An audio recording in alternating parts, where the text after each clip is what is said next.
ஒரு புத்த மடாலயத்தில் ஒரு குரு தன்னோட சீடர்களோடு வாழ்ந்துட்டு வந்துட்டு இருந்தார். இந்த சீடர்கள் எல்லாருமே இந்த குரு மேலே ரொம்ப மதிப்பும் மரியாதையும் வச்சுருந்தாங்க. இந்த குரு பேச்சை எப்பயுமே தட்ட மாட்டாங்க. எந்த வேலை சொன்னாலும் அதை உடனே அப்படியே பண்ணுவாங்க. அந்தளவுக்கு ரொம்ப மதிப்பும் மரியாதையும் வச்சுருந்தாங்க. இந்த சீடர்களில் ஒரு சீடர் மட்டும் கொஞ்சம் சோம்பேறியாக இருந்தான். எந்த வேலை கொடுத்தாலும் தள்ளி போட்டுக்கிட்டே இருப்பான். அப்புறம் பார்த்துக்கலாம், நாளைக்கு பார்த்துக்கலாம் அப்படின்னு சொல்லிட்டு. இப்போ இந்த குரு இந்த சீடனை இதே மாதிரியே விட்டாக்க சரியாக வராது, இவனுக்கு எப்படியாவது புரிய வச்சிடணும் அப்படின்னு சொல்லிட்டு ஒரு நாள் அந்த சீடனை கூப்பிட்டு அவன் கையில் ஒரு கல்லை கொடுத்தாரு. இது ஒரு மந்திர கல். இந்த கல்லை இரும்பில் வச்ச அப்படின்னா அது தங்கமாக மாறிடும். இந்த கல்லை நீ 2 நாள் வச்சுக்க.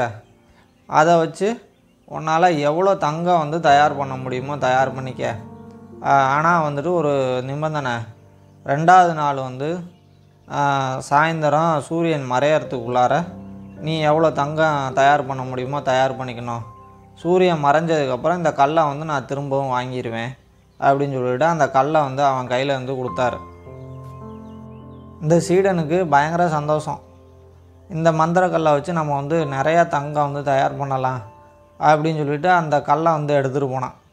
இப்போ 2 நாள் இருக்குல்ல, நம்ம நாளைக்கு போய் சந்தையில் போய் பெரிய பெரிய இரும்பாக வாங்கிட்டு அது மூலியமாக நம்ம தங்கம் தயார் பண்ணிக்கலாம் அப்படின்னு சொல்லிவிட்டு முதல் நாள் கற்பனையிலே கழிச்சான்.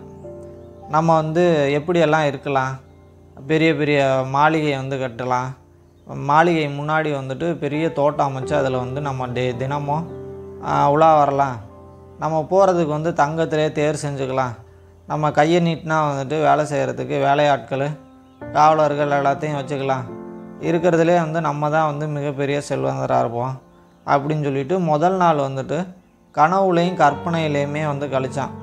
இப்போ 2வது நாள் வந்தது. 2வது நாள் காலையில் கிளம்பலாம் அப்படின்னு சொல்லிட்டு கிளம்புறப்ப மதியமாக போகலாம், அதான் நேரம் இருக்குல்ல அப்படின்னு சொல்லிட்டு இருந்துக்கிட்டான். மதியமும் வந்தது. மதியம் கிளம்பலாம் அப்படின்னு போகிறப்ப சாப்பிட்டுட்டு போயிடுவோம் அப்படின்னு சொல்லிட்டு சாப்பிட்டான். இவனுக்கு ஒரு பழக்கம் இருந்தது. எப்போயுமே மதியம் சாப்பிட்டதுக்கப்புறம் ஓய்வு எடுக்கிறது இவனோட பழக்கம். சரின்னு சொல்லிவிட்டு சாப்பிட்டுட்டு ஓய்வு எடுத்துப்போம் அப்படின்னு சொல்லிட்டு படுத்தான். படுத்தவன் ஆழ்ந்து அப்படியே தூக்கத்துக்கு போயிட்டான். நல்லா ஆழ்ந்து தூங்கிட்டு இருந்தவன் திடீர்னு ஒரு பதட்டத்தோடு முழிச்சான். முழிச்சு பார்த்தா மாலை நேரத்தை நெருங்கிருச்சு. என்னடா அது மாலை நேரம் ஆயிடுச்சே, சூரியன் மறைய போகுதே அப்படின்னு சொல்லிட்டு எழுந்து ஓட ஆரம்பித்தான் சந்தைக்கு. அவன் என்ன தான் ஓடினாலும் பாதியிலே சூரியன் மறைஞ்சிச்சு. இப்போ அவனுக்கு எதிர்த்தாப்பில் அந்த குரு நடந்து வந்துட்டு இருந்தார்.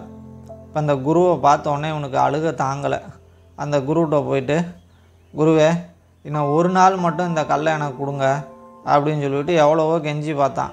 அந்த குரு நான் சொன்ன மாதிரி 2 நாள் உனக்கு கொடுத்தேன், சூரியனும் மறைஞ்சிருச்சு, இதுக்கு மேலே இந்த கல்லை உனக்கு கொடுக்க முடியாது அப்படின்னு சொல்லிவிட்டு அந்த கல்லை கொடுக்காம அந்த கல்லை வாங்கிட்டு போயிட்டார்.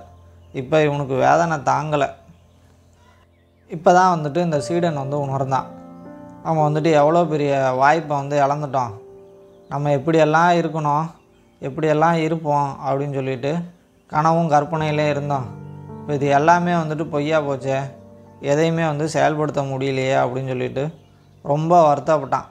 இனிமேல் எந்த காரணத்துக்காகவும் நம்ம எந்தையுமே தள்ளி போடக்கூடாது, அந்தந்த வேலையை அப்பயே செஞ்சிடணும், எதுக்காகவும் நம்ம சோம்பேறியாக இருக்கவே கூடாது அப்படின்னு சொல்லிவிட்டு அந்த குருகிட்ட போயிட்டு, குருவே நான் இவ்வளோ நாள் எவ்வளோ சோம்பேறியாக இருந்திருக்கேன், அதனால் நான் எவ்வளோ வாய்ப்பை இழந்திருக்கேன் அப்படிங்கிறத என்னால் இப்போ புரிஞ்சுக்க முடியுது, இதுக்கு மேலே நான் எந்த விஷயத்தையுமே தள்ளி போட மாட்டேன், நான் சோம்பேறியாகவும் இருக்க மாட்டேன் அப்படின்னு சொல்லிவிட்டு அந்த குருகிட்ட மன்னிப்பு கேட்டான்.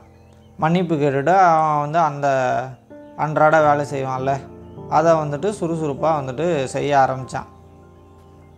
இந்த கதையில் வர்ற இந்த சீடன் மாதிரி தான் நம்மளில் பலரும் ஏதாவது ஒரு வேலையை தள்ளி போட்டுக்கிட்டே இருப்போம். நம்ம நாளைக்கே அப்படின்னு தள்ளி போடுறது, நாளைக்கு உண்டான வாய்ப்பை நம்ம இழக்கிறோம், அது நமக்கு தெரியவே மாட்டேங்குது. இந்த மாதிரி அப்புறம் பார்த்துக்கலாம், நாளைக்கு பார்த்துக்கலாம் அப்படின்னு தள்ளி போடுறதுனால நம்ம அடுத்தடுத்த நாள் நமக்கு கிடைக்க வேண்டிய வாய்ப்பு நமக்கு தவறி போகுது. இங்கே வாய்ப்புகள் நிறையா எந்த அளவுக்கு கிடைக்குதோ அதே அளவுக்கு அதுக்கான போட்டிகளும் இருக்குது. இந்த காலகட்டத்தில் நம்ம வந்துட்டு நாளைக்கு பார்த்துக்கலாம், அப்புறம் பார்த்துக்கலாம் அப்படின்னு சொல்லிட்டு இருக்கிற வாய்ப்பை இழந்தோம் அப்படின்னா ஒரு கட்டத்தில் வந்து நமக்கு வாய்ப்பே கிடைக்காது. அந்த சமயத்தில் வந்துட்டு என்னடா இது நமக்கு எந்த வாய்ப்பும் கிடைக்கலையே அப்படின்னு சொல்லிட்டு நம்ம வந்து ரொம்ப வருத்தப்படுற மாதிரி ஆயிரும். நாம் இது மாதிரி ஒரு வேலையை தள்ளி போடுறத இது தவறு, நம்ம வந்து இதனால் நிறையா வாய்ப்புகளை வந்து இழந்துருவோம், இதனால் வந்துட்டு வாழ்க்கையிலையும் நிறைய இழக்க வேண்டியது இருக்கும் அப்படின்னு சொல்லிட்டு ஆரம்பத்திலே வந்துட்டு இதை வந்து தவிர்த்துட்டோம் அப்படின்னாக்க இதுலேருந்து வெளியில் வர்றது எளிது. இதை வந்துட்டு ஒரு பழக்கமாக மாற்றிட்டோம் அப்படின்னாக்க இதிலேருந்து வெளியில் வர்றது அப்படிங்கிறது ரொம்ப கடினமான செயலாக இருக்கும். அதே சமயம் நம்மளோட வாழ்க்கையிலையும் எந்த ஒரு முன்னேற்றமும் இல்லாமல் நம்ம வந்து வாய்ப்புகளையும் இழந்துட்டு வாழ்க்கையில் எதுவும் கிடைக்காம நம்ம வந்து அதே நிலையில் தான் வந்து இருக்கிற மாதிரி இருக்கும். அதனால் எந்த வேலையுமே வந்துட்டு எதுக்காகவும் வந்துட்டு தள்ளி போடாதீங்க. நம்ம வந்துட்டு ஒரு வேலையை வந்துட்டு தள்ளி போடுறதுக்கு ஏதாவது ஒரு காரணம் சொல்லுவோம். முதல்ல காரணம் சொல்கிறத வந்து நிறுத்துவோம். அப்போ தான் வந்துட்டு நம்ம சோம்பேறியாக இருக்கிறதுலேருந்து நம்ம வெளியில் வர முடியும். அதனால் நம்ம எந்த ஒரு வேலையுமே வந்துட்டு தள்ளி போடாமல் அந்தந்த வேலையை அப்பப்போவே முடிப்போம். நம்ம வந்து அடுத்த கட்டத்துக்கு வந்து முன்னேறுவோம் அப்படின்னு சொல்லிட்டு இந்த கதையை நான் முடிச்சுக்கிறேன். அடுத்த ஒரு நல்ல கதையில் பார்க்கலாம். நன்றி, வணக்கம்.